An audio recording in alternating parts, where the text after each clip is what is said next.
I call this meeting of the School Board of Independent School District 624 to order. And with the clerk Chapman, here. Ellison here, Newmaster, Here.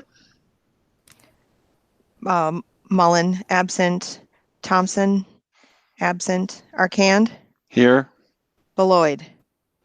Here. Okay, thank you.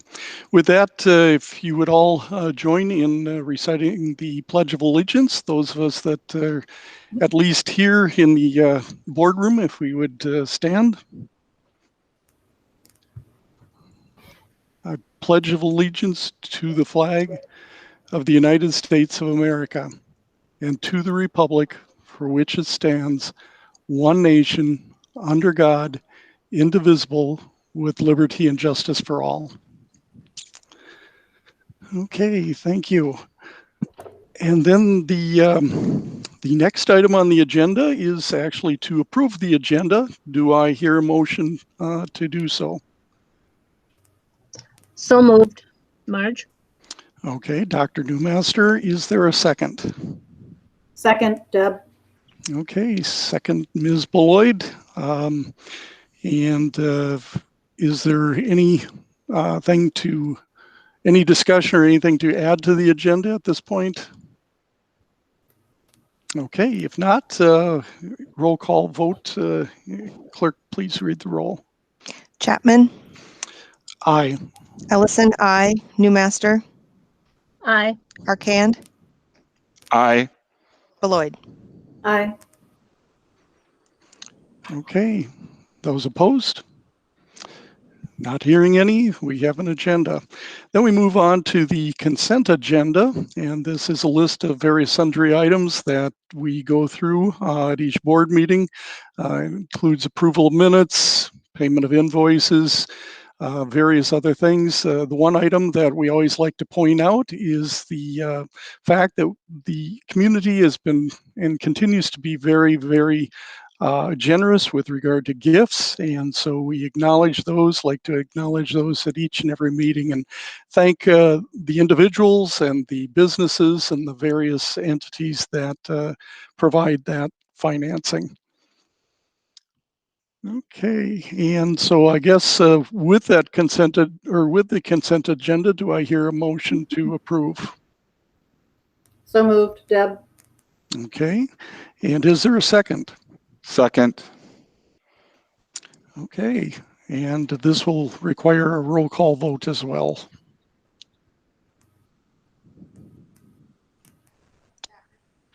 Aye. I'm not hearing anything.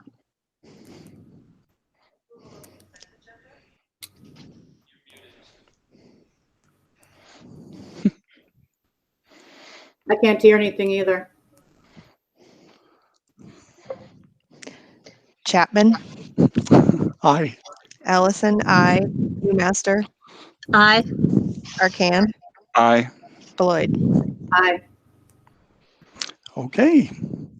And with that, I guess we will move into the next part of our meeting, which is the public forum. And this part of the meeting allows members of the community and the public to and also staff and other interested parties to share comments and concerns that they may have and wish to express to the board. At this time, Ms. Vetty, I believe you've got a list.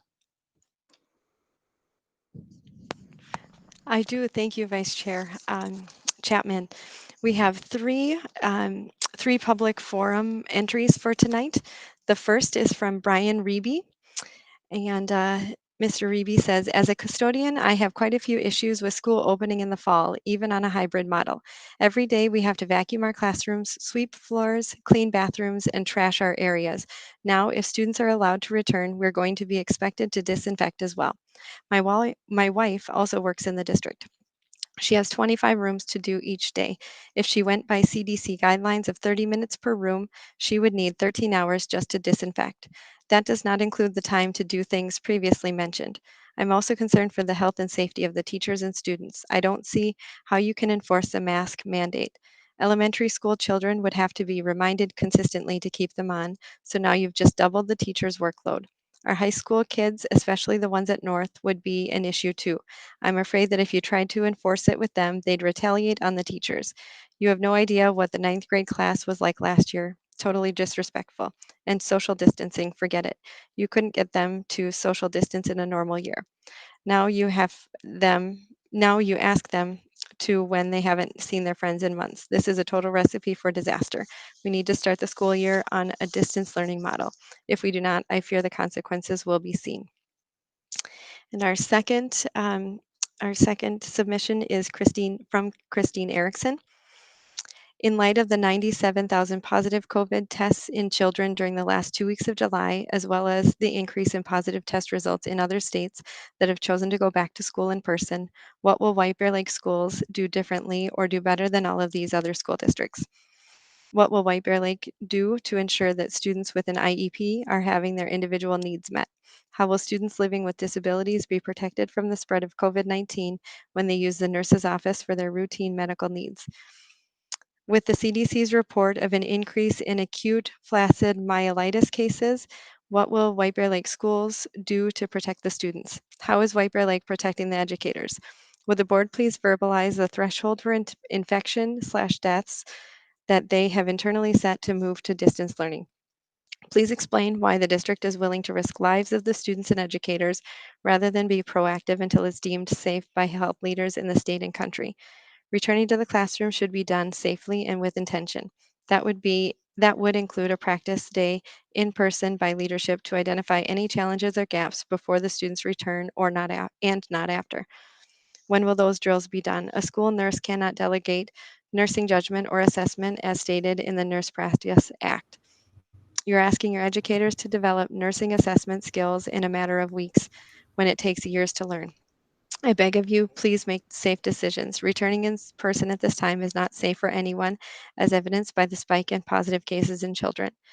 Choosing to ignore the numbers is neglectful and honestly not the White Bear Lake way.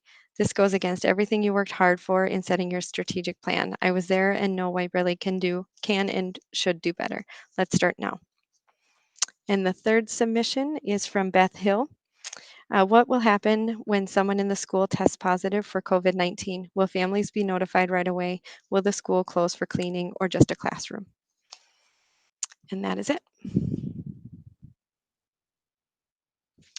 Okay, thank you, thank you, Ms. Vetty.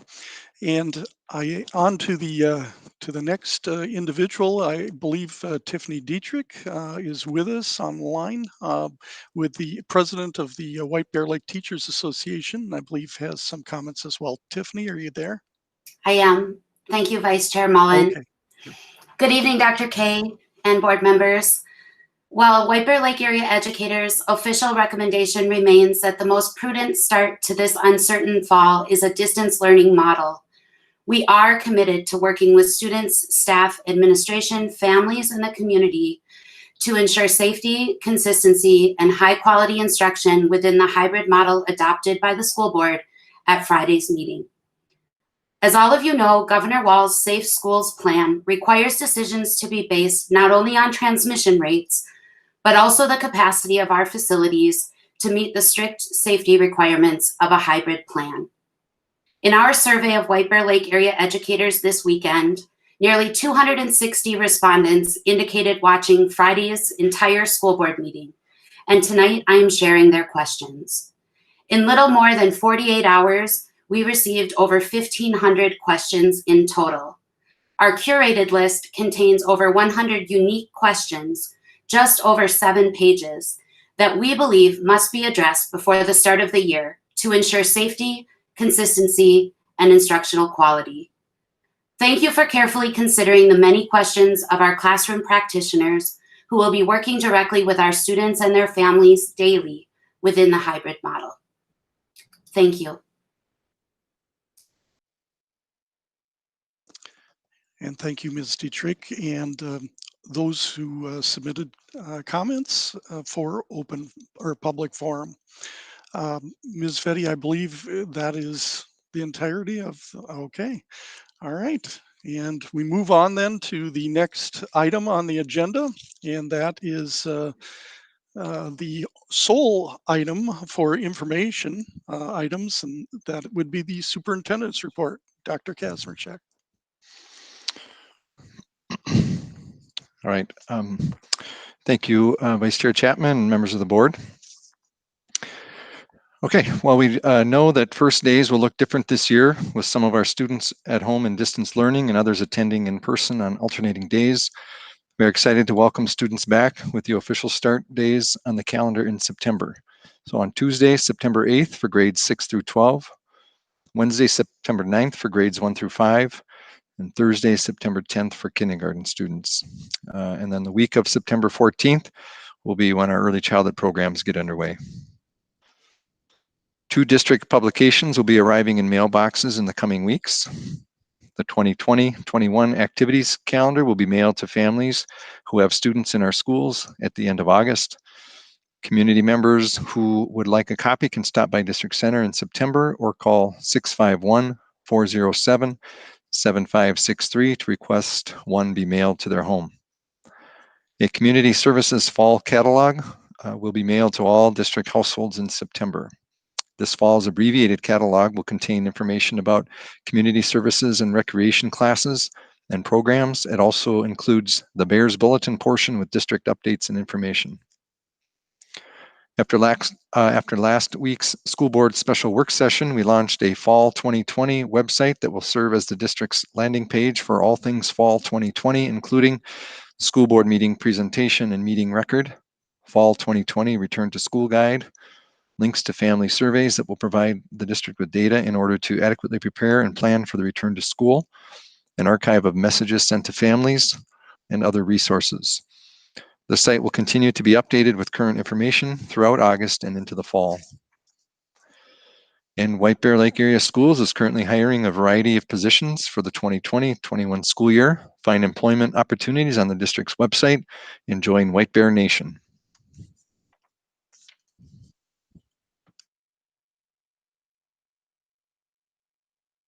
That's it. Thank you. Okay, thank you, Dr. Kazmierczak. And then moving on to discussion items, the only item there has to do with the 2020 to 2021 fall planning update. And Dr. Kazmierczak, is that you? Yep, that's me. I'll kick it someone off. else? Yep. Okay, great. Thank you. All right, so we're going to just provide a brief update to the board on knowing that last Friday we spent an extensive amount of time talking about the plan, and so just briefly here, we wanted to provide an update on return to school planning. We continue to receive feedback and questions that will be used to further refine our planning. We will continue to use the Safe Learning Plan for 2020-21, which was released at the end of July by Governor Walz, and we will continue to use guidance from the Minnesota Department of Health and the Minnesota Department of Education. And I've directed our administration to continue working towards implementation of the base learning model of hybrid for all students as we monitor the 14-day county case rate data. The regional support teams outlined in the Safe Learning Plan will be holding a kickoff meeting on August 24th. Our regional support team will be housed at the Metropolitan Educational Cooperative Service Unit, commonly referred to as Metro EXU. The team will include public health experts, and that is where school districts will turn when guidance is needed. Families and staff members can expect more frequent communication from building administrators as we move forward with more detailed planning now that the school board on Friday in its governance role made the decision about the base learning plan to begin the school year. And finally, we are working on an FAQ document that will be shared by midweek. In addition to responding to feedback and answering questions, this document will contain links to resources such as guidance documents from MDH and MDE so that we continually reference the most current guidance from our state's public health experts. The FAQ will be regularly updated as we continue to plan and as we navigate the coming school year. All right, and that's what I have for the update at this point. Okay, thank you, Dr. Kazmierczak. And I guess at this point, what we would certainly want to do is open it up to questions from board members or comments. that individual board members may have at this time. Are there any questions, comments? Ms. Ellison. All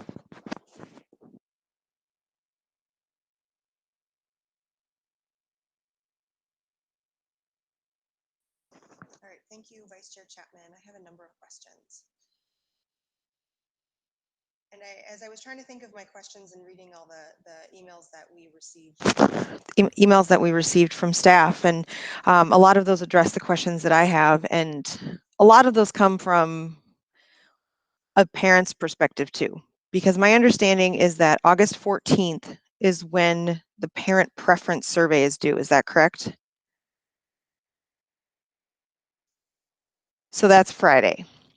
So between now and Friday, there are a substantial number of questions that will affect my decision, and I think a lot of other parents' decisions.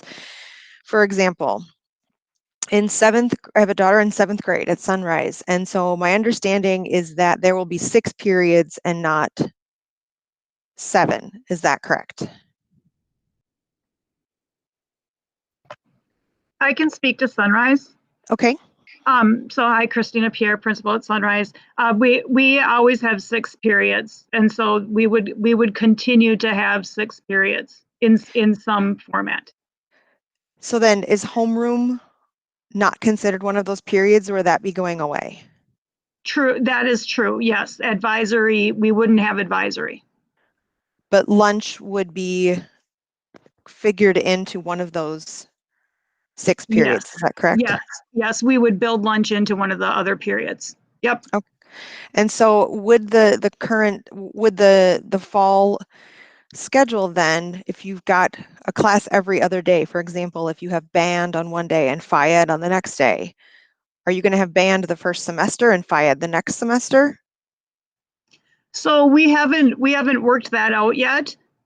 I don't know if you're still concerned about lunch, but whatever class it is that's in the middle of the day, that's when students would have their lunch. And if that class changes, then lunch would change with whatever class that was. But are the students going to be is there going to be the every other day model like there has been in the past? Or if they're only going to school Monday and Wednesday? I'm trying to wrap my head around that. Yes, we'll continue to have I think you're asking about the day 1, day 2 classes, and Yes. We'll continue to have the day 1, day 2 classes. Exactly how that's going to look, we haven't completely landed on yet. Okay, so they will have 6 classes in a day. Not necessarily in a day. They will have 6 classes, but they might not have them all on the same day. We're still working out how it's going to be.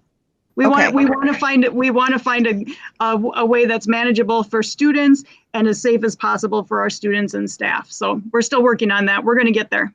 Okay, and because I'm also really interested in passing time and how that's going to work, because there was talk on Friday about staggered passing times and the way that students want to see their friends and clump together. I am concerned about how that's going to work.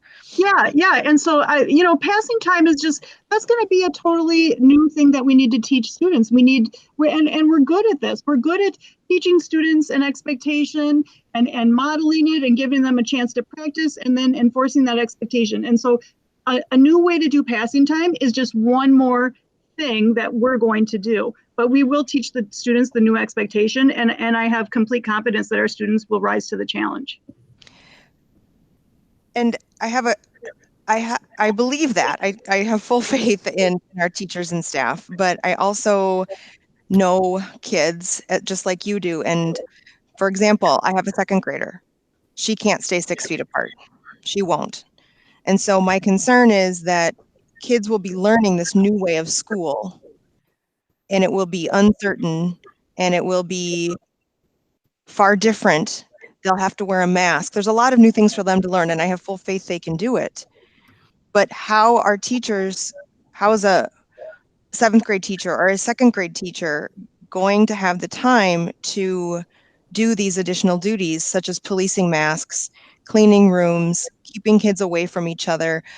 I'm concerned that students will not that they will not get the education that the teachers want to give them because they will be so busy trying to enforce this distance. And so I guess that this might be a question then for the elementary principals who might be on the call. Even if you've got 12 or 13 kindergarten, first, second graders in the room, how can we create a classroom situation where students feel welcome and safe and can learn when they're 7 years old and can't stay away from each other? I mean, this is what is keeping me up at night.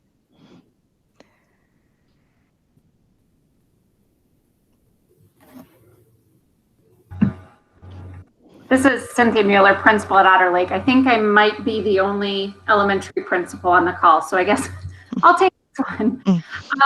Here's what I think is, first and foremost, I have immense confidence in our educators, and I think it actually starts with the tone that I set as a leader, in that what is priority number one, and priority number one is to start with building strong relationships and classroom routines and expectations, very similar to what we do in any given normal situation. And so to start with that, and then just, teaching them the expectations, modeling and practicing very similar to what Dr. Pierre had talked about, and focusing on those relationships, I think always comes first, especially in the consideration of what we've all been experiencing. So I think it starts with the climate and culture that you build within the building, giving teachers that time and permission to, we're going to focus on this first.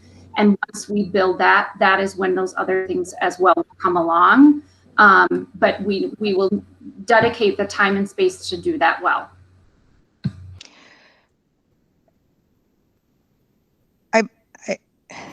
I believe that the time will be dedicated to doing this well. But I feel a sense of uncontrolled environment that I'm having a hard time shaking. My next question is about kids with IEPs. I have a 4th grader. He needs to go to the sensory room quite a bit. He needs to go to the pull-out room at Matoska, which is very small, and you cannot social distance in that room. So how are we going to help these students who have sensory issues or who need extra supports? How are we going to introduce them into other cohorts with other kids? Are we going to let them in the sensory room when they need to be? Is it going to be cleaned on a regular basis? The letter we had from the custodian brought into, I think, pretty sharp relief that there's going to be a lot more cleaning going on. And if my kid or another kid needs that space, how are we going to manage that? Right, I can speak to that, Jessica. So for our sensory needs, there's a variety of ways that we can meet them. They're not always going to a place. And so right now we're looking at putting together different type of sensory toolboxes based on the student's needs. It could be a walk outside. It could be a pacing walk in the hallways. So we're trying to find alternate ways for us to introduce those type of sensory opportunities for our students. With regard to the service model, we're going to be meeting and looking at the individual programming needs based on whatever the school programming academic model looks like. So if the student received, 30 minutes of reading instruction, we would look at that student's school day and determine what time of day that would work. And then we will be pulling our students down in pods, trying to keep that consistency without further contact tracing. So I guess the next question for me then is the web effect, if there is a case. I have 4 kids in my family. I've got 3 at Matoska and I've got 1 at Sunrise. Let's say my 5th grader gets exposed to COVID in his class. And I mean an exposure to a case of COVID. I went back to the governor's document to look at what he said about that in the MDE. And it says, and I quote it here, in general, testing of close contacts should not occur until either a person becomes symptomatic or at least 5 to 7 days have passed since their last exposure to the confirmed case to guard against a false negative test result. Even if a close contact tests negative, they must remain in quarantine for a full 14 days, as some people develop infection at the end of their incubation. If a known exposure occurs in a classroom from staff or students, close contacts will be quarantined at home for 14 days. So what this says to me is that you shouldn't be tested unless they're asymptomatic or 5 to 7 days have passed. So that means my child could have been in a classroom with people who had COVID. We didn't know it. They weren't tested. So now what does that mean for this school community? This means that that teacher, the rest of the students in that class, my 4th grader and the students in his class, my 2nd grader, the students in her class, and my 7th grader, and all of the students and teachers in Sunrise that she encounters, do they all have to quarantine for 14 days? So what we would look at is once we have an identified COVID case, we work with Minnesota Department of Health through our COVID teams to determine who is considered close contact. And then through that contact tracing, certain letters will be sent out. But no, we wouldn't identify everyone in that class unless there was a close contact established by the Minnesota Department of Health's interview. So a close contact is defined as less than 6 feet for more than 15 minutes, which is what it says in MDE's document. Correct. I cannot imagine a 2nd grade classroom where all of the kids stay apart, 6 feet apart, for more than 15 minutes. I cannot. And maybe I am not being very forward thinking, and I do have a lot of trust in our teachers. But these are the questions that I am trying to ask, and I know that parents in our community are asking as we try to make this decision in the next 4 days, what we're going to do with our kids. And I guess for me, sending a letter or not quarantining if I know that there's a known exposure in the classroom is not safe. And as I read what MDE says in responding to confirmed cases of COVID, it does not feel safe to me. And so I fully appreciate and respect the work that admin is doing. And I know that this is an impossible situation. But if there's a case in a class, that affects not only all 6 members of my family, but all the other students that sit in the class with my children. And I guess I would like a more concrete explanation of how quarantine is going to work, which leads into my next question about sub shortages. So I guess what I would like is a more detailed, concrete explanation of how quarantine is going to work for our teachers, for our kids. And if that's the case, if we have to quarantine, what are we going to do about the sub shortage? And I understand from the meeting on Friday that we are hiring for subs. I appreciate that. Who's going to want to come into a classroom where a teacher has quarantined because of sick kids? Are we going to be able to have enough people? We're going to be sharing subs. There's going to be a lot of people needing subs. I am very concerned about having enough people to fill these gaps. So before I can make a decision for my family, and I assume for a lot of families, I would really like to see something more concrete. So I can address some of the sub shortage question. Undoubtedly, we've had sub shortages in the past, and I anticipate that we will absolutely run into sub shortages moving forward as well. I think that that is going to be part of this landscape.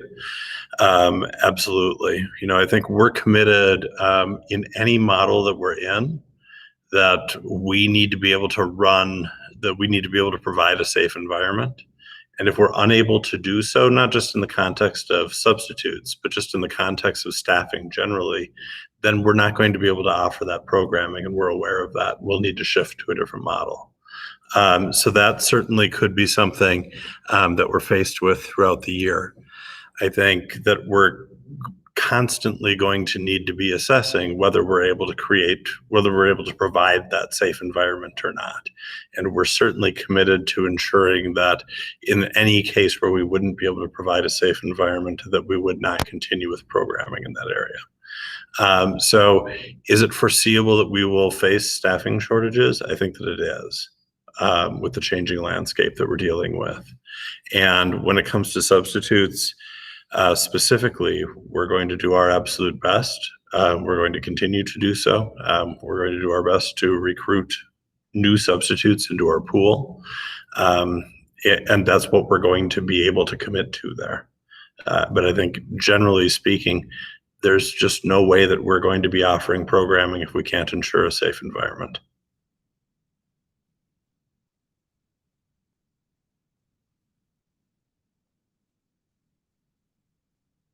Mr. Vice Chair, I have other questions, but I'll yield so other people can ask questions. Okay, thank you, Ms. Ellison. We'll definitely get back to you as you have questions. The next one that we have is Dr. Newmaster. Thank you. Is my voice on? Good. Well, I appreciated Ms. Ellison's questions. The media specialist in me took about 120 at least emails since last Friday, looked through them for the different viewpoints, common strands, and I've got a few common strands here because we are all searching for the right mix. And I think all of us have our concerns, and a great respect for the efforts people have put in planning this, but there's so many wild cards as we try to think about exposure and subs and things like that. Something that showed up an awful lot. Let's assume, we all want to fantasize, let's assume everything goes perfectly and we have 25% of the school districts signed up for distance and we have everybody else merrily doing the hybrid system. A question that came up over and over with different emails was the business about streaming. Why? What does it include? This came from parents, not just teachers. And is my child going to be streamed? And some people said, why? What are they streaming? Because streaming implies, you know, like the crazy things you see on YouTube or blogs or something like that. And if the kids that go, the AA group or the BB group, I'm not sure what point it is streaming for them because they'll all have the same content, either Monday, Tuesday, or Wednesday, Thursday. Are we streaming then for the people that chose distance? So I'm just wondering exactly why. So that's one question that showed up many places. I had other questions about lab classes and how are we going to do that? And there were quite a few, whether it's a FACS class, family and consumer science class, whether it's a tech class. And we lightly touched on that last Friday, but a lot of people love those classes and are wondering, what will the lab class look like? I was happy to see there were some questions about, is the library going to be open? Can our kids go in and take out materials? Public libraries are open now again. So that was another question that came up all the time. And then the one thing I really thought about is we're mandated to do tornado and fire drills and intruder drills. I'm sure you've thought about it, but I can't imagine those being socially distanced. So those are some of the things. And of course, the COVID response team, I wasn't too clear who is that. And a lot of people asked. I think at least my neighbors have seen and I printed it off and went through it today, the fall booklet that just, had some of the terms defined every other page, this synchronous, asynchronous, things like that were described. And I think that's helpful. But there was still a lot of confusion about what we're really talking about, A and B classes, what's being presented over and over. And, you know, our teacher is going to be turned into hybrids all these different days. They have to be different people.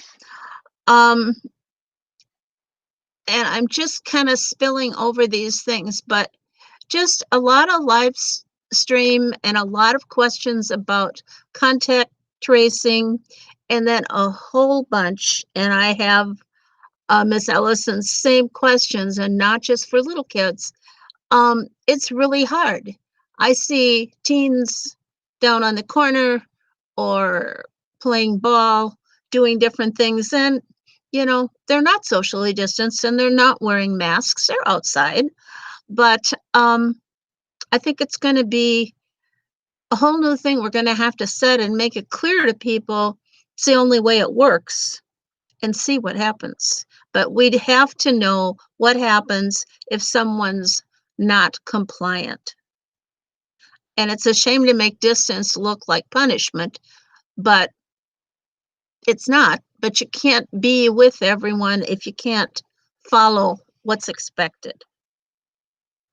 So no answers, but I'm just throwing these at the wall, I guess, and thinking these are things people need explained to feel safe. And I had several people say, how do I make this decision? I don't know enough about what the protocol is going to be. So, sorry, that's about as many. I'll pass it on to let somebody else ask questions too. But those are the categories where parents have real questions, and teachers do too. Thank you.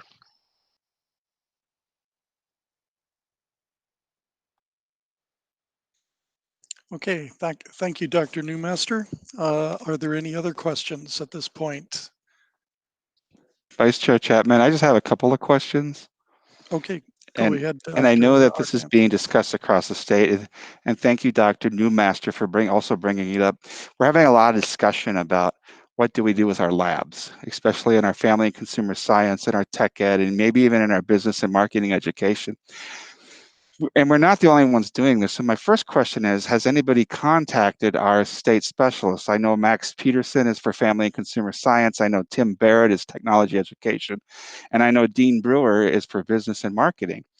And so my question is, we're not the only ones in this situation. So I'm wondering if we're reaching out to our MDE people, or are we reaching out to our professional organizations? Because I think cooperatively, if we work together, we can find ways to do those, you know, how we can run a lab and run somebody through distance learning at the same time. And we don't have to figure this all out on our own. So I'm wondering, you know, is that being looked at for giving our teachers the opportunity to meet with them and discuss it with them? That would be the one question I had. Thank you. Dr. Arcan, I have the team here of leaders that have been working on the frameworks that I've been referencing. And so they've done a lot of research and can kind of give us a quick overview of where we've been. I think it'll also give some clarity to Dr. Newmaster's questions, and then talk about next steps, which I think you bring up a really great, if we haven't yet, that's a great opportunity for us to get and partner with other organizations. But I know we're all working collaboratively with other districts. And so I have the team here and just briefly can give some updates on where they've been and where they're going in terms of that work around the framework, and providing clarity for our teachers and how we can partner with our educators. So I have Ann Malwitz and Jen Babish. They're our teaching and learning coordinators. And then Cynthia Mueller, who you've met, principal at Otter Lake. Christina Pierre, principal, who you've also met today at Sunrise Park. And then Ange Nelson, principal at North Campus. And just to provide an overview of each group, we've had elementary, middle school, and high school working together. Today we met to look at vertically where they would like to go and next steps so that we can continue moving forward and providing resources for our educators. Team, if you want to jump in. I can go ahead and start with elementary. That's okay. Mm-hmm. Again, Cynthia Mueller, principal at Otter Lake. Myself, Ann Malwitz, and Lori Moser, principal at Onika Elementary, facilitated a committee of approximately 18 staff members ranging from classroom teachers, special education, EL teachers, paraprofessional, district leadership, and really wanting to bring together diverse perspectives. And what we started out with was just understanding that distance learning provided really great opportunities for us to capitalize on and improve on. And we set out to create a framework that utilized what we learned and really created a design that no matter which model we were in, this is all about good instruction, right? And really wanting to make sure that this is really good instruction and instructional practices. In the end, our committee came up with what started out as kind of 3 big bucket areas, which turned into 4 that we provided some kind of guidelines around that then will inform everything else going forward. And the buckets were academic goals, student needs, curriculum, and lesson design. And within each of those categories, we have very, we call it specific without being prescriptive kind of guidelines about what we're looking for in a flexible learning framework. We also decided that the learning board, which was something that we had utilized in the distance learning plan, provided a really great connection piece to help us really ensure that kind of equality and equity related to the different models that students might be experiencing. And so teachers, the learning boards will be used as kind of that core component to kind of bring together the synchronous and asynchronous learning. So taking all of those recommendations, what we're doing now moving forward is pulling together our teacher leadership in terms of curriculum leaders, instructional coaches, building principals, to design then the learning board framework that aligns with the guidelines that this committee created, to look at a systemic approach to that learning board model that we will be using for flexible learning.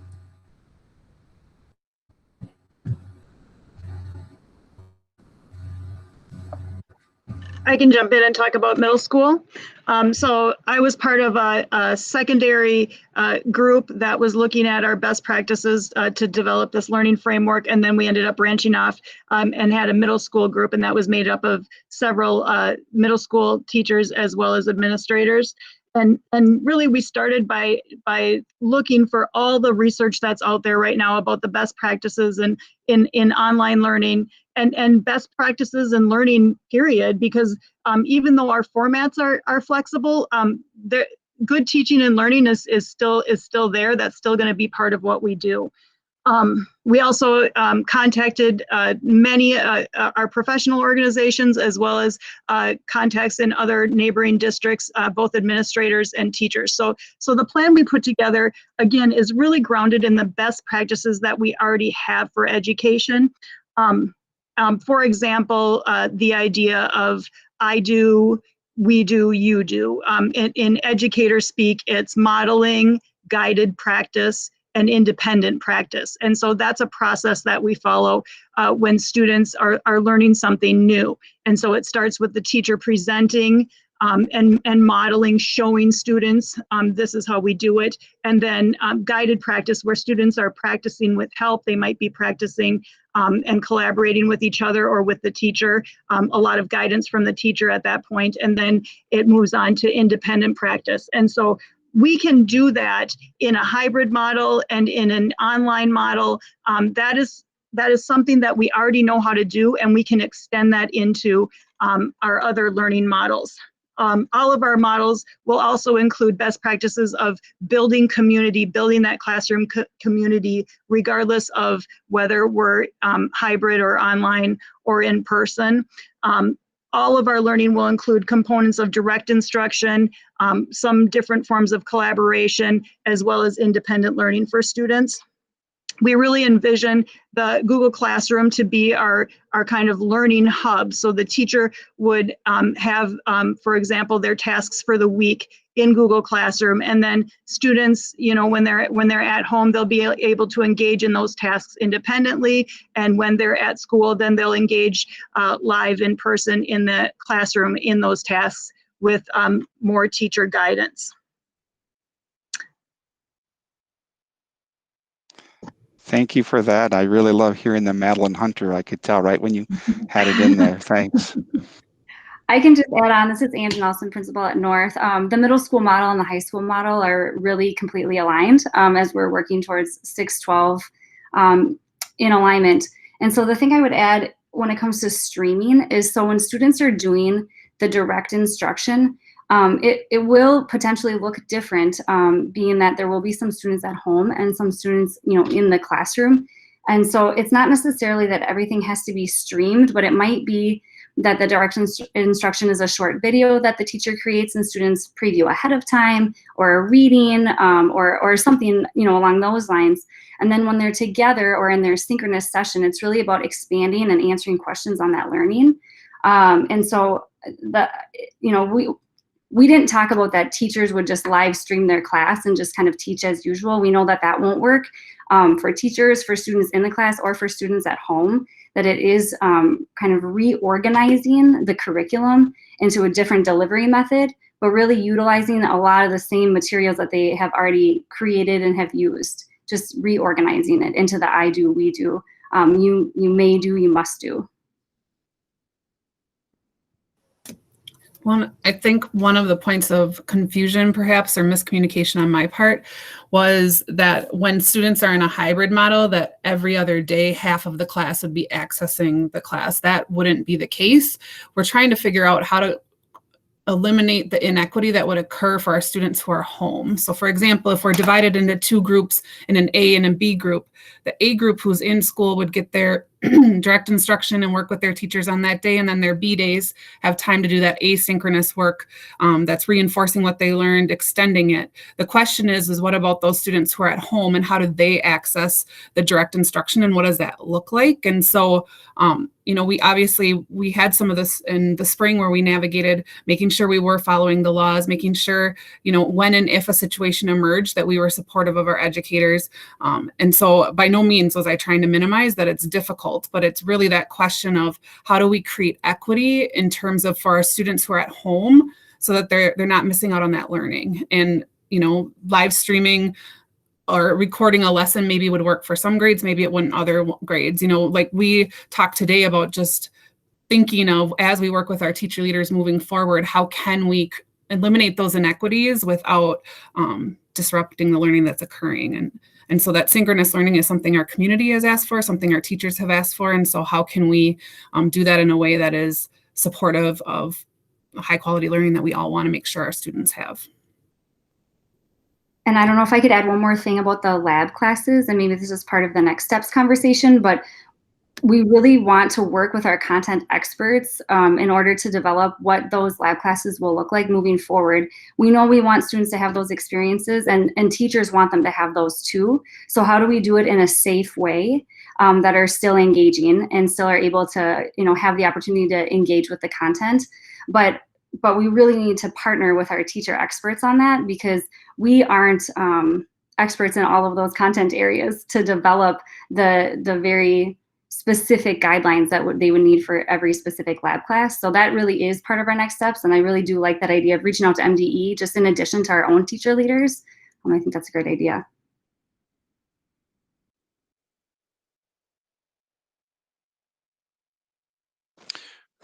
Okay, thank you for that, everybody. Dr. Arkan, that answers your questions. Okay. The next one we'll go to is Ms. Beloit.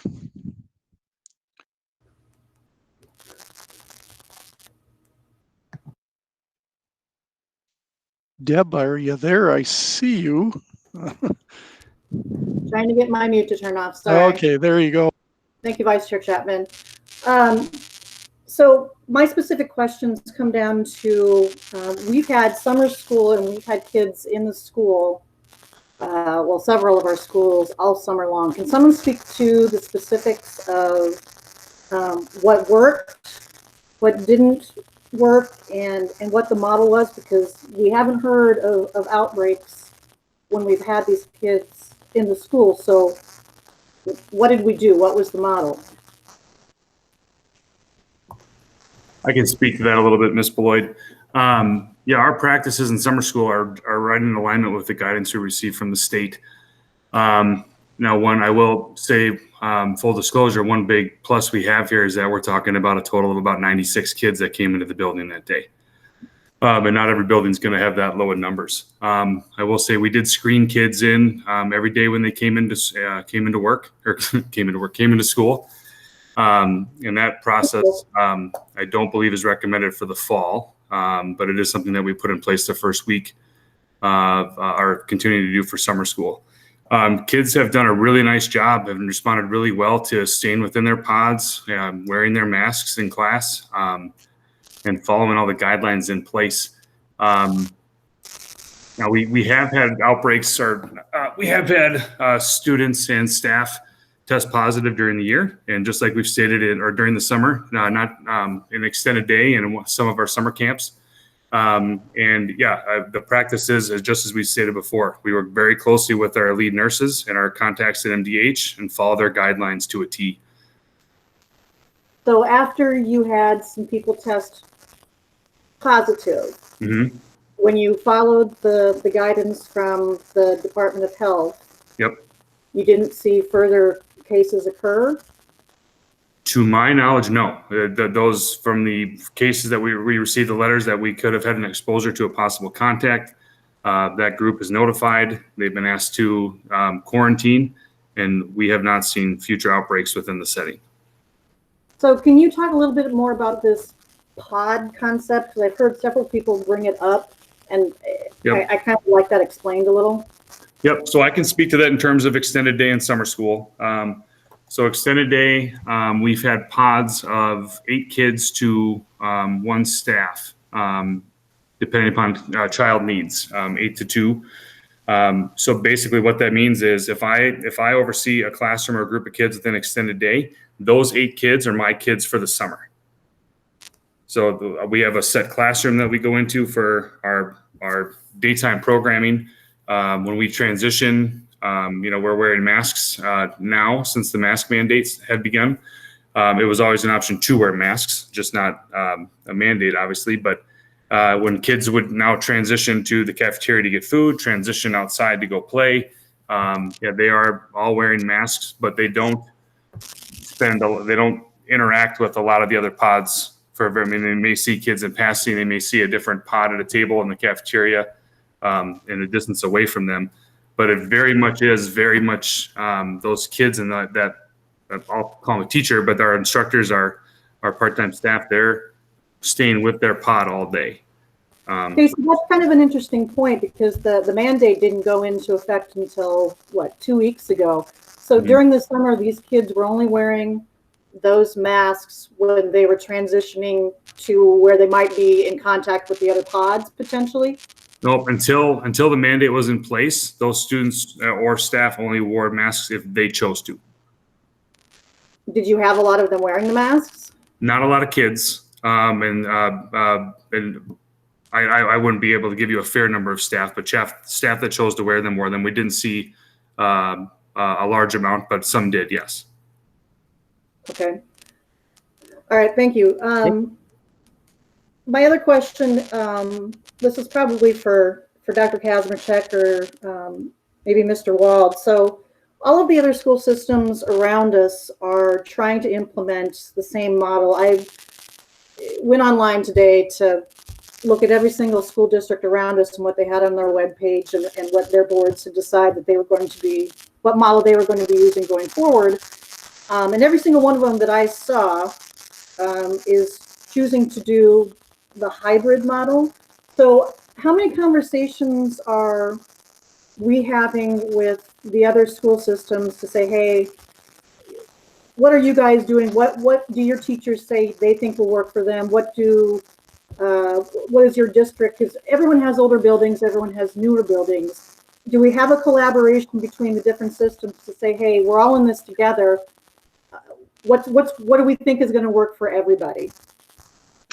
Yeah, I can speak for the middle school principals. Catherine and I have met with weekly throughout the summer with the other East Metro middle school principals. And so, yeah, we've come together and we share our ideas and collaborate. Every school system is facing the same challenges, and every school system is a little different also. So we still need to solve our own problems within the White Bear context.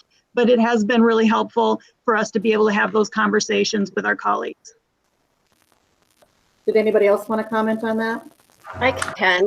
So I've been meeting, this is Lisa Oren. We've been meeting every week this summer with the area directors.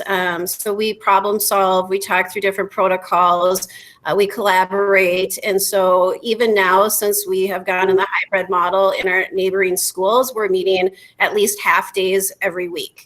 So we found that very valuable to see what people are doing, to share those types of concepts that we've been all working on individually and trying to bring those together in something that works in a system. I think that's going to be a common response throughout our leadership team is when we're not on a Google Meet with each other working on this, it seems one or several of us are on a Google Meet with district leaders across the state or that we connect with professionally, finding out what they're doing, getting best practice from each other, learning a lot. So that's been happening everywhere on a very consistent basis. Okay, good. I think that's incredibly important because God knows we're all in the same boat together, especially when we have districts that our boundaries are butted up against each other. So my understanding is in this that in our district, each building is going to have their own dynamics. And so each building is really going to have to create their own set of plans. Am I correct in that assumption? What works at Otter Lake may not work at Willow, it may not work at Onika, or may work at Sunrise and maybe not work at Central quite as well. Am I correct in that assumption? I think that's a fair way to put it. The base plan is going to be applied district-wide, and then each building will find the best way to make it work at that building. Okay, so we've been getting, and everybody knows, we've been getting a lot of emails and messages from teachers from all the different buildings, and they all have their sets of questions. And like Marge said, they all tend to kind of fall into the same kind of groups. And what I would like to ask is that can we make a commitment to the teachers in these buildings and the parents that are going to have students come into these buildings that we are going to answer these questions, because we have to anyway, if we're going to make this work for everybody. Can we get that information out to the teachers and to the parents so that we don't have, there's a lot of guessing among parents. I take the temperature of a lot of different things by seeing what parents are saying, and there's so much misinformation that because nobody knows the answer unless you're watching the meetings and you're in the meetings and that kind of thing. So can we make a commitment to get the information out to the parents and teachers as fast as we possibly can, but also in a succinct manner? I know we like to tout, all of our good things, and I think that's great, but we got to get to the heart of the matter when we're trying to get this information out to parents, because halfway through, I think most people are tending to tune out and they're not reading through the whole thing. So I'm kind of looking for some kind of information model that we can get out to them quickly so that we answer the questions that everybody has and in a format that isn't, 6 pages long, if that's possible. Can we make that commitment to everybody? I think we can make that commitment, although 6 pages might not cut it unless the font is extremely small.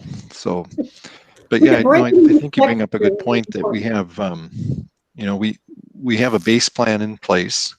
We have a lot of details worked out. We have a lot more details to work out, and that's the work that we're doing right now. And yes, buildings are going to differ, and so there'll be an uptick in.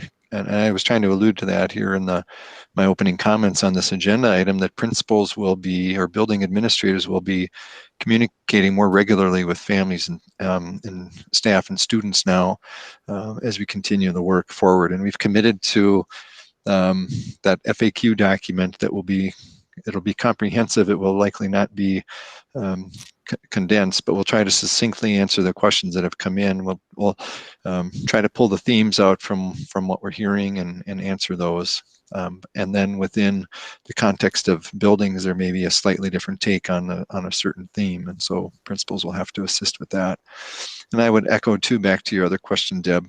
Metro superintendents meet regularly as well. I think that's again throughout our different positions in the district. I think there's a whole lot of collaborating going on. So that will certainly continue. Okay.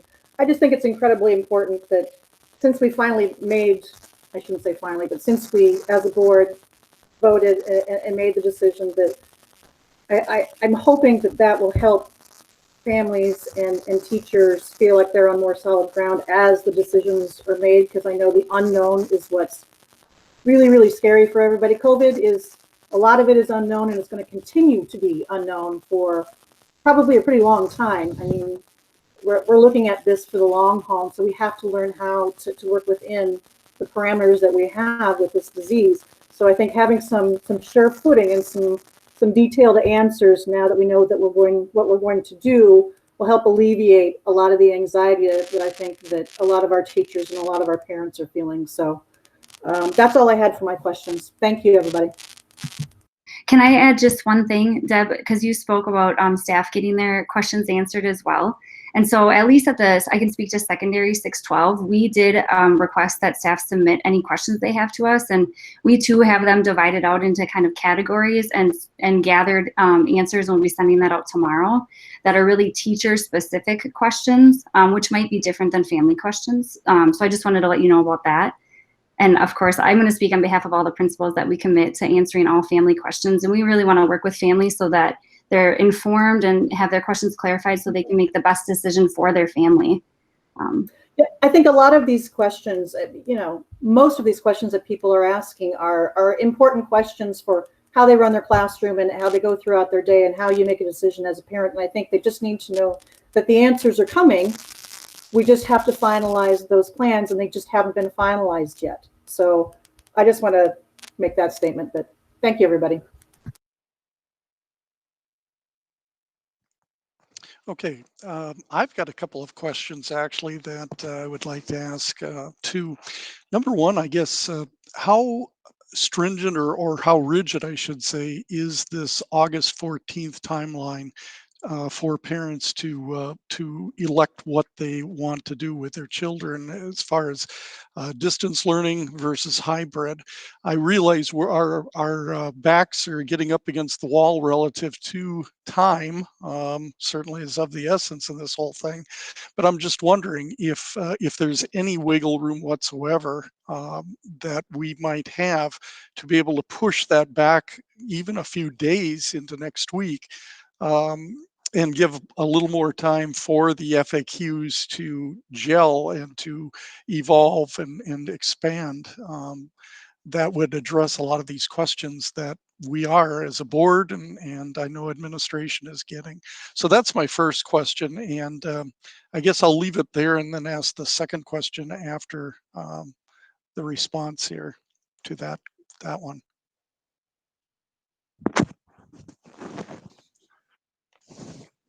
Do you want to touch on that, Marissa?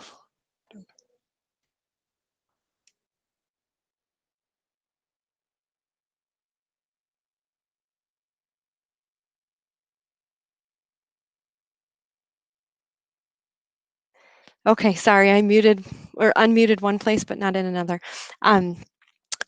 Yes, when we had sent out the survey to families, that had been before the board decision had been made, and that was in response to principals who needed information, just a temperature check, information trying to figure out how many bodies would be in a building at any given time, basically asking families, given what you know, would you choose distance learning so that principals could be doing the math and figuring out the classroom ideas of who might go where and how many bodies are fitting in a certain place.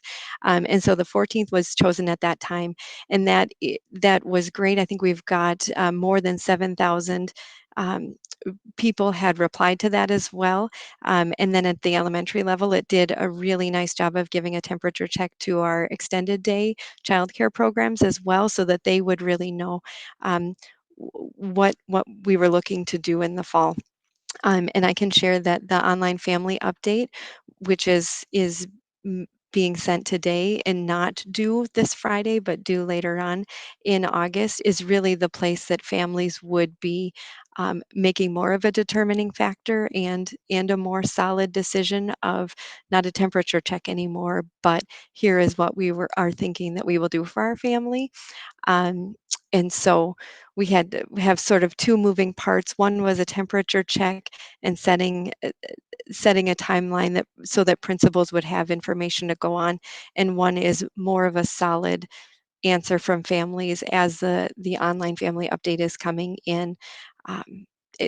And so that's where we would be at this point. And again, the online family update is being emailed out by the principals today, if it hasn't already. I believe that in most or all cases it has gone out already today, and that would be really where families would be doing that. And again, at any time, if a family decides to move, then there is that flexibility within the plan and within the district as well. Okay, thank you, Marissa. So with regard to the date, is there an actual date by which we are going to tell families? I assume there's going to be some type of date in this communication that'll be going out. What is that date? I'll maybe ask Allison if she can confirm. I can find it in my email. It was August 26th, I believe. Allison, maybe give a thumbs up if I'm right or wrong on that.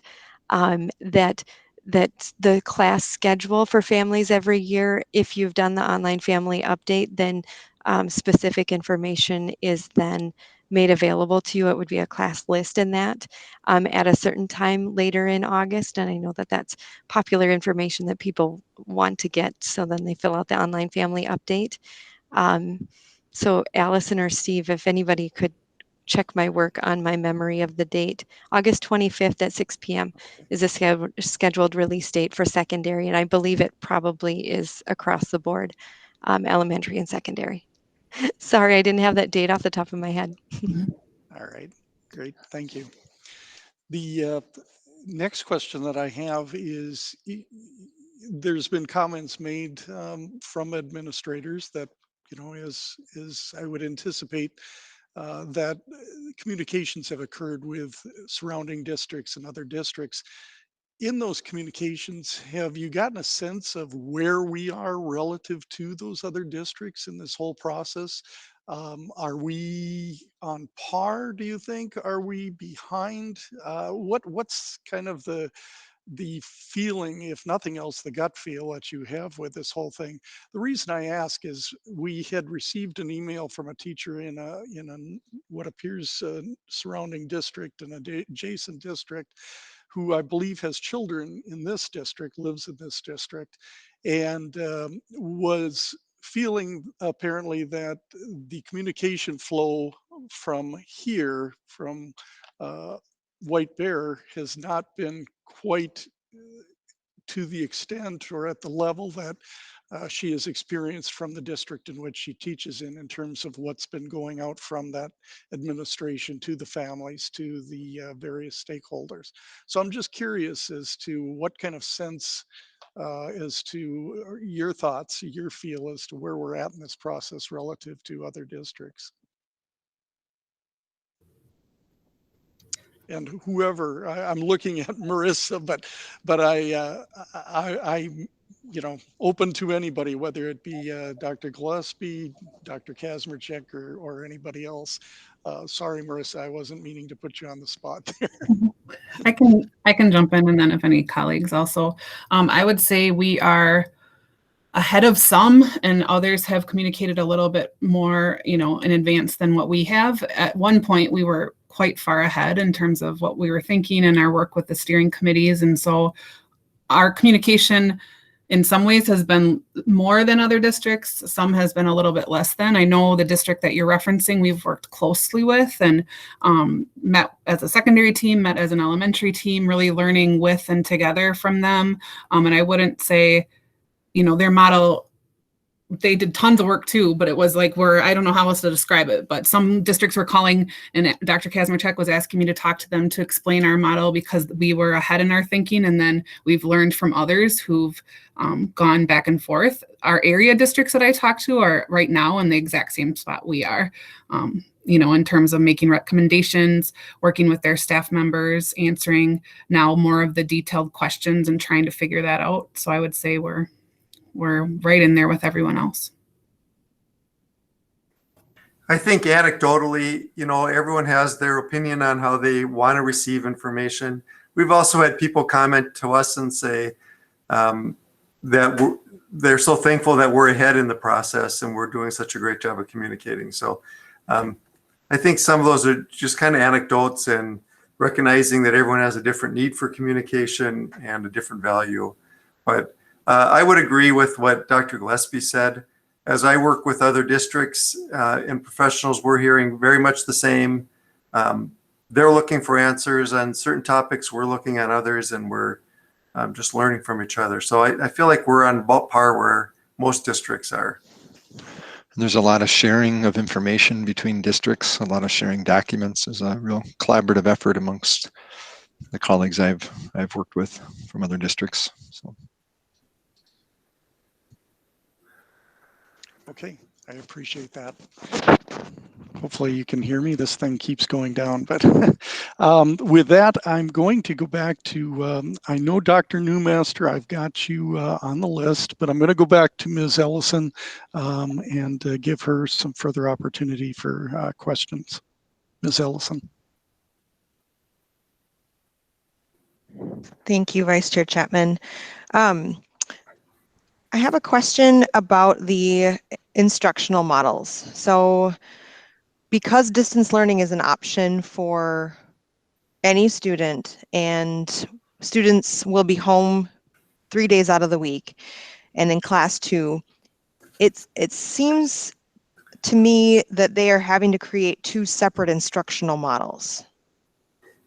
And I know that you're figuring out the details at this point, but teachers are creating a distance learning opportunity for those kids who are home 5 days, and then creating another instructional model that's hybrid. So I can jump in. I would envision it more as they're creating 5 days of learning. And so some of those days the students are going to be learning at home, and some of those days the students are going to be learning at school. And so and again, the Google Classroom is going to really be that hub where all the learning is located. And so when the students are at school, the teacher would be working with the students to access that learning, and they would probably do it in a different way than they would, of course, if they're independent at home. But again, it's still just 5 days of learning for students, and so students just have a different opportunity when they're in school versus when they're at home. And is that going to be equitable for the students who are home 5 days a week?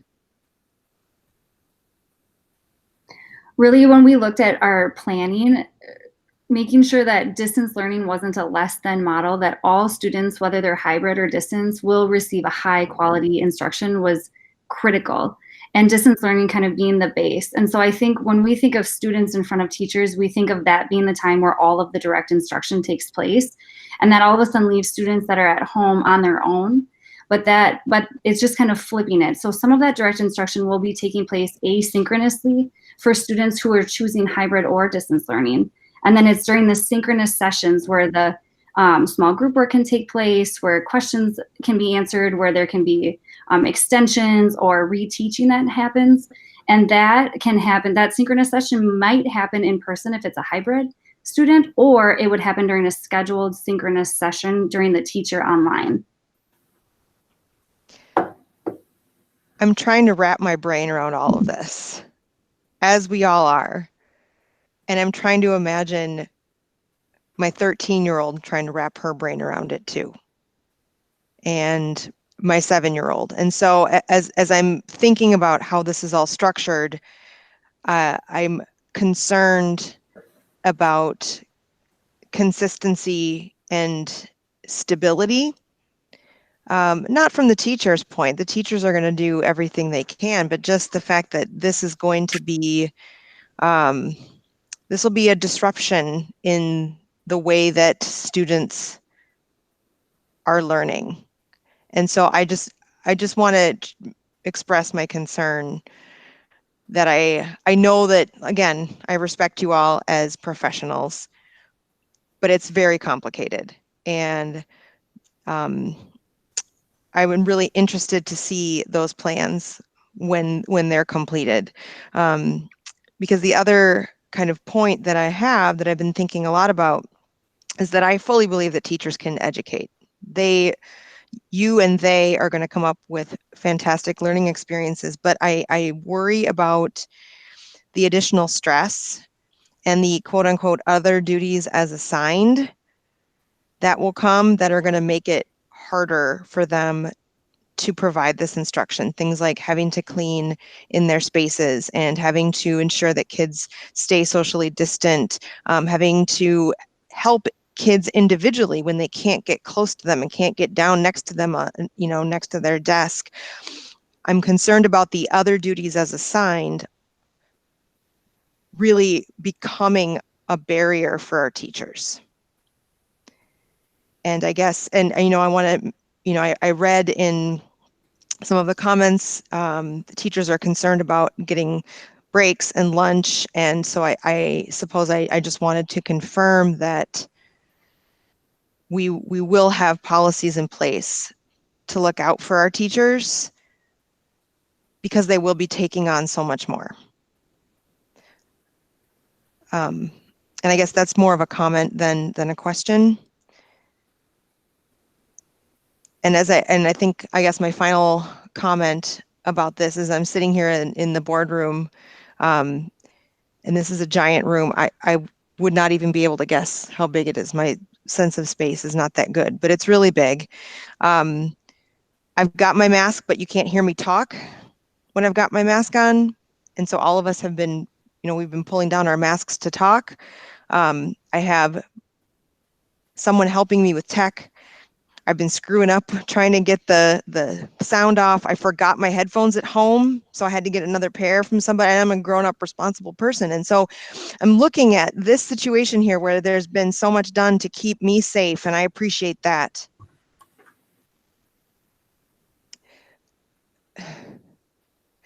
And I'm thinking about our small spaces and not having extra hands to help teachers and help our students with the other duties as assigned. And I just want to make sure that this is all done, I know, with love for our teachers and love for our students. But I would really like to see the answers to the questions as Deb requested, as Ms. Boyd requested, to ensure that this is going to be a safe space for our teachers and kids. If I could, when those answers are given. Thank you. Thank you, Ms. Ellison. Dr. Newmaster, you're next on the list. Okay, thank you. Everybody's asked really good questions, and there's, it'll take an Einstein to answer them all and a master scheduler. But one thing that was maybe made obvious this evening, was, let me put two examples.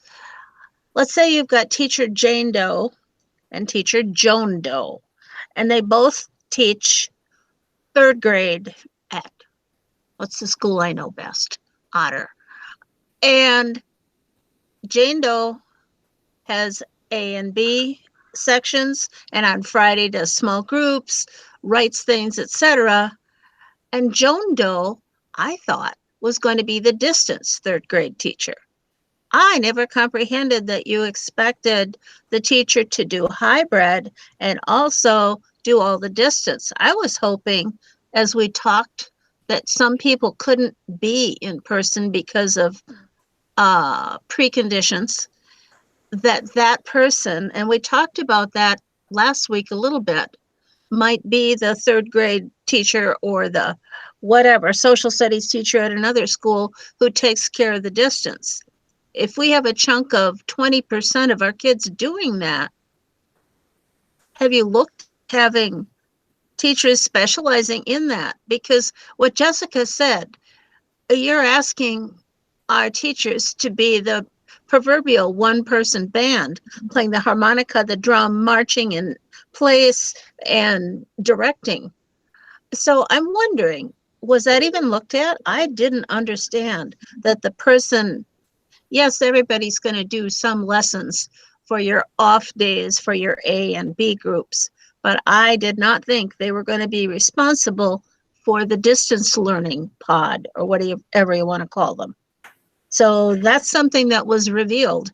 And I think that's that's a very difficult situation. And I wonder if you've looked at the folks that honestly can't go into the school, especially if you have shortages, who can handle perfectly well a distance learning, and you've got more kids in your group. Then you can do wonderful things with Zoom. I know everybody does Google here, but I've seen other places that have like 40 and you can divide them up into groups and things. So I just wondered if we're looking at that.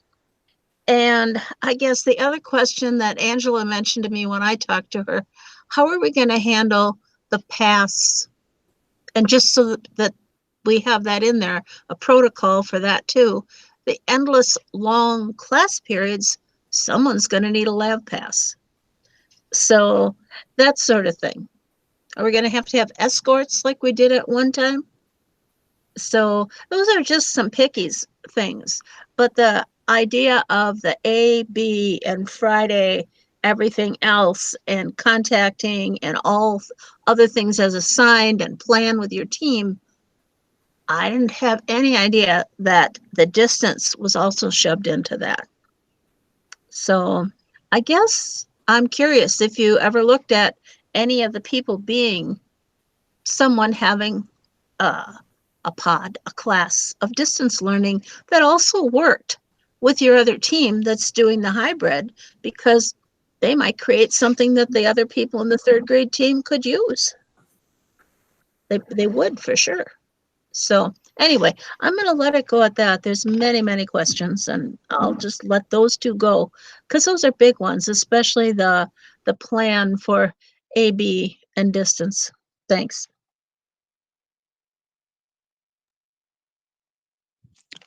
Thank you, Dr. Newmaster. Does anybody from administration want to speak to that at this time, or feel that they can do so, or otherwise we can move on? And that can be something that can be answered at a later time.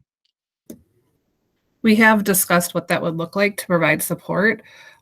Part of the challenge is making sure that our students are still attached to a class. So if and when they choose to come back in the hybrid model, that they are part of a school community. And so, our model being decided on Friday and moving forward with those learning frameworks, what does we call them multi-tiered systems of support. So what does that look like? And are there in fact roles for educators who have to be home, and what that looks like and how could they provide support? So we have absolutely talked about it, but in terms of concrete plans, that will be the next step as we look at working with those teacher leader teams around the frameworks and then pulling together the multi-tiered system of support team to make sure that the balance is there, that we're making sure that there's supports for our students who are at home, but that they still connect with their classroom if and when they choose to come back in to school.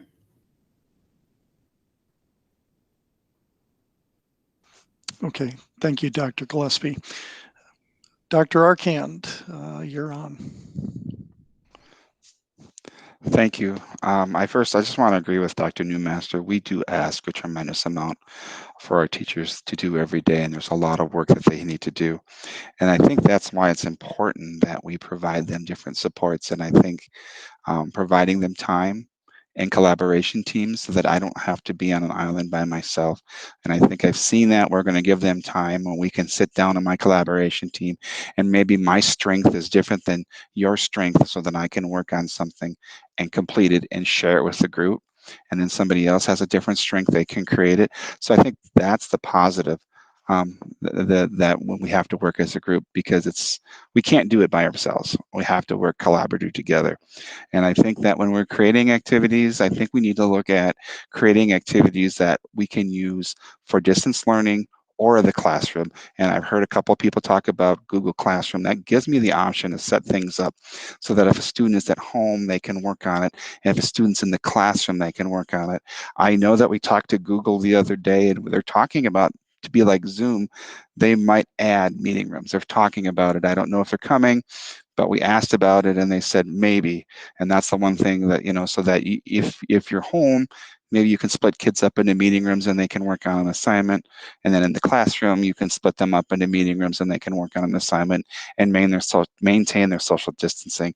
But that's important, that we give the teachers the time to collaborate, to work together. And sometimes we just need to sit down and just share how our day is going and build that rapport. So I think that's the important piece that we have to give to our teachers too, as they're moving forward, is that ability to create together, to work in our Google Classroom and to create those district learning activities that work no matter whether a student's in front of me or a student is at home. And I guess I'm going to say it again, today's teachers have a lot on their plate and they work very hard and they're very passionate about our students. And I'd say that the people sitting in this room are also very passionate about our students. And so I think if we got to really continue to have this dialogue, and we continue to work together so we can provide them with the education they need so that they can be successful in the world. And I'm going to say it again, I would not be sitting here today if 40 some years ago, teachers in White Bear didn't provide me the curriculum I needed to learn what I needed to be successful in college and move on in my career and teach me the work skills. Because they did that for me, I'm here, and I see today's teachers creating that also. So I guess I'm going to wrap up saying that we need to continue to have the dialogue and we need to continue to work together so we can provide what's best for our students. Thank you, Dr. Arcan. I have a question, and actually, Ms. Vitti, I am going to direct this one to you.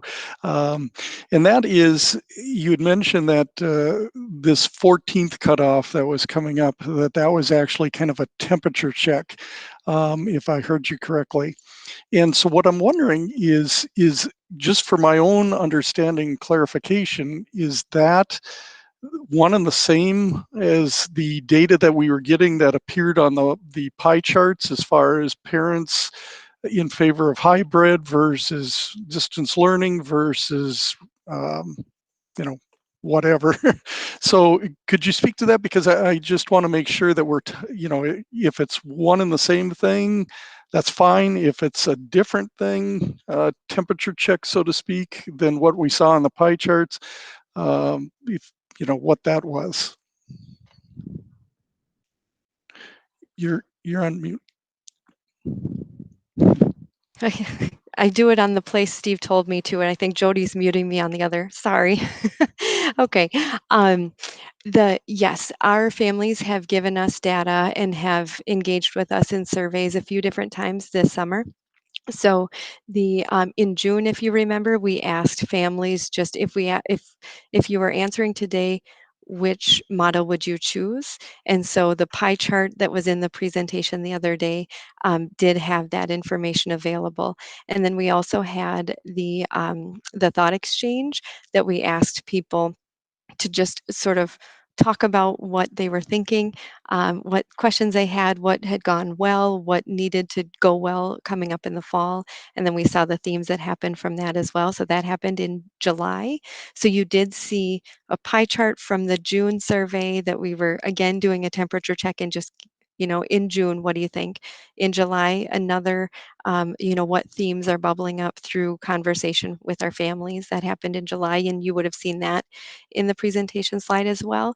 And then the most recent presentation that we had shared just a snapshot of what the data had said at the time in August, the early August that we had done for that survey. Is that answering your question? So it was in that one, we didn't say, choose one, but we basically said, if you were asked to choose distance learning right now, who would choose distance learning if we offered in-person learning at all? And that was about 20% at the time. About 20% of our families had said that they would choose distance learning regardless of what in-person, whether it would be, complete in-person or a hybrid model. Kim, yes, that was the question that was asked. That's still open. Mhm. We pulled the data at that point in time and included that in the presentation last week. So that was part of the discussion. Okay, so what we saw last week was the most up-to-date data then. Mhm. Okay, that's what I guess really what it boils down to, what I wanted to know. Okay, thank you. Are there any other questions, comments? Any others? Discussion. Vice Chair Chapman. Vice Chair Chapman, this is Steve Asper. Yes. I could just speak a minute to the technical side. There were a couple of questions around Google Meet and Google Classroom. And the reason we use Google Meet is because of their close integration. And I can verify with you that they are working on lots of improvements that are specifically geared towards educators and our schools. And so including breakout rooms, as well as a higher grid count. Right now it's set up, you can see 16 people at a time. That will go up to about 48, I believe. And they're also working on a myriad of other security items for Google Meet to make sure that they are the securest platform available for us. Okay, thank you, Mr. Asper. Okay, going back again, any other questions, comments? I see none from my two colleagues here at this point. Dr. Arcand and Ms. Ellison, how about you, Dr. Newmaster or Ms. Beloit?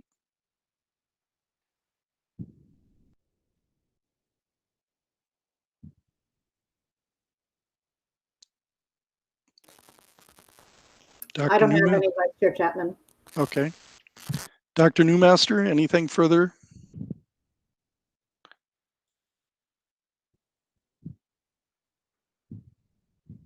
I don't see where she's on. I'm not sure if we lost her in the process here. I'm fine. I was waving at you. Okay. But I turned I'm my sorry, I mic didn't on. see you. Yeah, I gave you a thumb and then I thought maybe I was being rude. So anyway, I'm fine. There's many more questions, but we could stay up all night, perk a pot of coffee and keep going if you want to, but Sure. I'm good for now. Okay. All right. Thank you. Well, that then concludes the discussion items, and I guess then we just move on through the rest of the agenda, which basically there isn't much, no operational items, and then the last item that we have on the agenda is the board forum. And this is, for those that may be listening and not familiar with it, it is an opportunity for board members to share with the other board members and also the community and those listening as to items of interest or items that they would like to bring forth and talk about. Are there any board forum items at this point?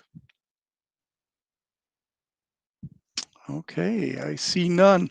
I do have an item, and I want to just address that briefly here. Last Friday, I had brought up the topic of fear, and it was not my intention, and I know that folks I believe, may have taken it that I was singling out teachers, singling out individuals. That was not my intention whatsoever. I did not want to, was not planning or intending to insult anybody, to make anybody feel bad, and apparently I did not intend to offend anyone. The whole purpose of why I brought that up is that we are in a situation, I think we all can agree on this, that it's a situation that can lead to a lot of mixed emotions, a lot of mental impact, psychological impact. And my concern is, and I'm not talking just teachers, I'm talking all of us, myself included, that we need to be on guard so that this situation doesn't overtake us. I say that because, as I mentioned on Friday, I have dealt with mental health issues in my past. It's been a number of years since I had any such issue arise. But I can tell you that, having been there in some of the darkest recesses of what a person can ever imagine, it is not a fun place to be in by any stretch of the imagination. It, quite frankly, is hell on earth. And it's a person's own mind turning back on them. And in my case, it was out of fear. There were some things that I feared.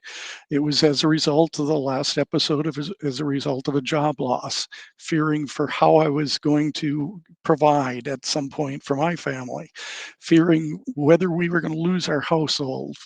And the fears just kept mounting to the point that they overtook me. I became paralyzed, and just was not in a good place. And I have known people through the years that have experienced the same thing. And so I am not ashamed to mention that. I know that there are people that still may think that it's all in one's head. Well, it is all in one's head, but that they don't give a lot of credence to mental health issues. This situation is one that can overtake people, and I think overtake people very subtly. That's what happened to me. I thought I had life under control, even after I got laid off for a long, long time in the Great Recession. And it turned out that as time went by, I lost confidence in myself. I lost confidence basically in the world to a great extent. So all I can say is please forgive me if I, and it sounds like I did offend some people, and some folks took it as an insult. I did not intend that whatsoever. So as Tiffany Dietrich and I talked today, we all will need to have grace with one another in this whole situation. It's not a situation that any of us ever wanted to be in, any of us ever thought we would be in. And so it's, I just pray that we all come together, we all work together, and we look out for one another.